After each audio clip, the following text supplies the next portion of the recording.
మంత్రి గారు సీతక్క గారు. అధ్యక్ష, ఈరోజు అసెంబ్లీలో మరి గవర్నర్ గారి యొక్క ప్రసంగానికి ధన్యవాదాలు తెలిపే సందర్భంలో బీఆర్ఎస్ పార్టీ తరఫున జగదీశ్వర్ రెడ్డి గారికి అవకాశం ఇస్తే వారు మాట్లాడినటువంటి తీరు మరి అత్యంత జుగుప్సాకరంగా దురహంకారానికి నిదర్శనంగా ఇవాళ స్పీకర్ గారు చైర్ను ఛాలెంజ్ చేస్తూ మాట్లాడినటువంటిది మా అందరికి కూడా చాలా బాధ అనిపిస్తుంది అధ్యక్ష. ఎందుకంటే అట్టడుగు వర్గాల బిడ్డలు ఇప్పుడిప్పుడు కొన్ని ఉన్నత పదవుల్లోకి వచ్చి మరి శాసనాలు చేసేటువంటి స్థానంలో ఉన్నటువంటి వాళ్లను భయోత్పాతానికి గురి చేసే విధంగా నువ్వు కేవలము అక్కడ శాసనసభలో అంటే స్పీకర్గా కూర్చోవడం మాత్రమే, నీకు ఎలాంటి హక్కు లేదు, అధికారం లేదు అంటే స్పీకర్ పదవి అనేది రాజ్యాంగబద్ధమైనటువంటి పదవి. అది ఒక వ్యక్తిగా చూడకూడదు, అదొక వ్యవస్థ.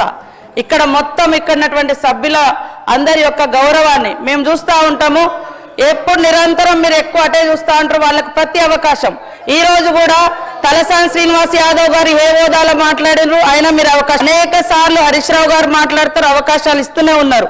కానీ మిశ్రమం కాబట్టి ఈ రోజు సభ్యుడు ఎవరైతే మాట్లాడినరో అది నిజంగా అత్యంత అవమానకరంగా మాట్లాడినరు.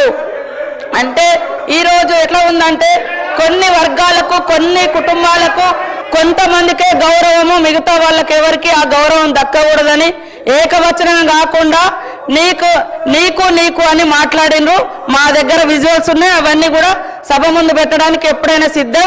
కాబట్టి ఖచ్చితంగా ఒక దళిత జాతి బిడ్డగా మరి ఒక అత్యున్నత స్థానంలో కూర్చోవడాన్ని వాళ్ళు జీర్ణించుకోలేకపోతున్నారు. అందుకని పదే పదే పదే పదే అవమానకరంగా నిన్న కూడా ఒక స్పీకర్ ట్రైబల్స్ గవర్నర్ గారిని కాంగ్రెస్ కార్యకర్త అంట అక్కడే మాజీ సీఎం గారు కూర్చొని గతంలో గవర్నర్ గారు మాట్లాడే ప్రతి మాట మా ప్రభుత్వం మాటనే అని ఆ రోజు కేసీఆర్ గారు ఓన్ చేసుకున్నారు. ఈ రోజు మరి కార్యకర్త అని అలా ఆపాదించడం, గవర్నర్ గారు కూడా ఒక రాజ్యాంగబద్ధమైనటువంటి పదవిలో ఉన్నాడు. కాబట్టి అక్కడ ఒక ట్రైబల్ గవర్నర్ గారిని, అంతకుముందు మహిళా గవర్నర్ను, ఈరోజు దళిత స్పీకర్ను ఈ రకంగా పదే పదే అవమానించడం అనేది ఏ రకంగా మీ యొక్క పార్టీకి శోభనిస్తుంది, అది ఏ రకమైనటువంటి సంస్కృతితో మీరు తెలియచేయాలి. అందుకనే ఖచ్చితంగా ఈ యొక్క సభా సాంప్రదాయాలు పాటించాల్సిన అవసరం ఉంది. మీరు అధికారంలో ఉన్నప్పుడు అనేక రూల్స్ తీసుకొచ్చి మేము కనీసం ఒక ఏదైనా పేపర్ కూడా పట్టుకొని నిరసన కూడా తెలియజేయడానికి లేకుండా చేశారు, కనీసం పోడియం దగ్గర కూడా రానియకుండా చేశారు. అయినా ఈరోజు మీ యొక్క అన్ని హక్కులను కాపాడుతున్నటువంటి స్పీకర్ గారిని ఆ రకంగా టార్గెట్ చేయడము ఇది అత్యంత బాధాకరం. కాబట్టి సంబంధిత సభ్యుడిని సభ్యత్వం రద్దు చేయాల్సిందిగా శాసనసభ నుంచి ప్రతిపాదించడం జరుగుతా ఉంది. గౌరవ మంత్రి గారు ఉత్తమ్ కుమార్ రెడ్డి గారు.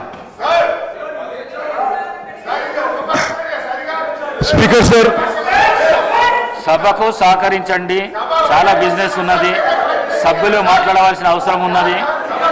లేదంటే లేదు సహకరించమంటే చర్యలు తీసుకోవాల్సిన అవసరం వస్తుంది. దయచేసి మాట్లాడండి సార్. స్పీకర్ సార్,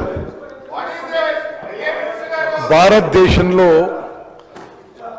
మన పార్లమెంటరీ డెమోక్రసీ వ్యవస్థలో పార్లమెంట్లో కానీ శాసనసభల్లో కానీ the word or ruling or the authority of the speaker is supreme. దాన్ని క్వశ్చన్ చేయడానికి ఎవరికి అధికారం లేదు. ఈ సాంప్రదాయంతోనే భారతదేశంలో మన పార్లమెంట్ వ్యవస్థ కానీ మన అసెంబ్లీలు నడుస్తున్నాయి. మరి ఈరోజు ఉదయం శాసనసభలో జరిగిన తీరు చాలా దురదృష్టకరం, నేను తీవ్రంగా ఖండిస్తున్నాను. మరి ఒక దళిత కమ్యూనిటీని చెందిన ఒక సీనియర్ నాయకుడు స్పీకర్ హోదాలో ఉన్నప్పుడు వారిపై ఒక అహంకార ధోరణితో అదేవిధంగా కొంత ఇన్సల్ట్ చేసే విధంగా ఏ మెంబర్ మాట్లాడినా అది సహించరాదని చెప్పి మనం చేస్తున్నాను. మీకు నేను గత శాసనసభ గురించి గుర్తు చేస్తాను స్పీకర్ గారు. ఆ రోజు వాళ్ళు అధికారంలో ఉన్నప్పుడు గవర్నర్ ప్రసంగం అప్పుడు ఇద్దరు సభ్యులు కోమటిరెడ్డి వెంకటరెడ్డి గారు, సంపత్ గారు, గవర్నర్ ప్రసంగం అప్పుడు అమర్యాదగా ఉన్నారని చెప్పి కేవలం ఆ కారణంతో వాళ్ళ సభ్యత్వమే రద్దు చేయబడింది. నేను అదేవిధంగా పార్లమెంట్లో కూడా నేను పార్లమెంట్ ఎథిక్స్ కమిటీ మెంబర్ ఉంటిని.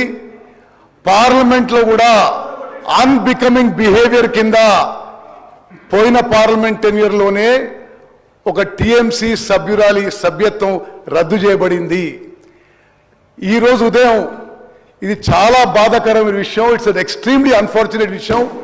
ఏకవచనంతో మిమ్మల్ని ఉద్దేశించి మాట్లాడుతూ అదేవిధంగా మీకు ఏం అధికారం ఉంది, మీరు మిమ్మల్ని ఒక స్పీకర్ వ్యవస్థని, ఒక శాసనసభ వ్యవస్థని, ఒక పార్లమెంటరీ డెమోక్రసీ వ్యవస్థని ఇన్సల్ట్ చేసే విధంగా, అవహేళన చేసే విధంగా మాట్లాడిన వారిపై కఠిన చర్యలు తీసుకోవాలని చెప్పి అదేవిధంగా మరి చర్యలు తీసుకుంటూ ఈ విషయాన్ని అసెంబ్లీ ఎథిక్స్ కమిటీకి రెఫర్ చేసి ఫర్దర్ యాక్షన్లో ప్రొసీడ్ కావాలని చెప్పి నేను సవినయంగా మనవి చేస్తున్నాను. అధ్యక్ష, ధన్యవాదాలు.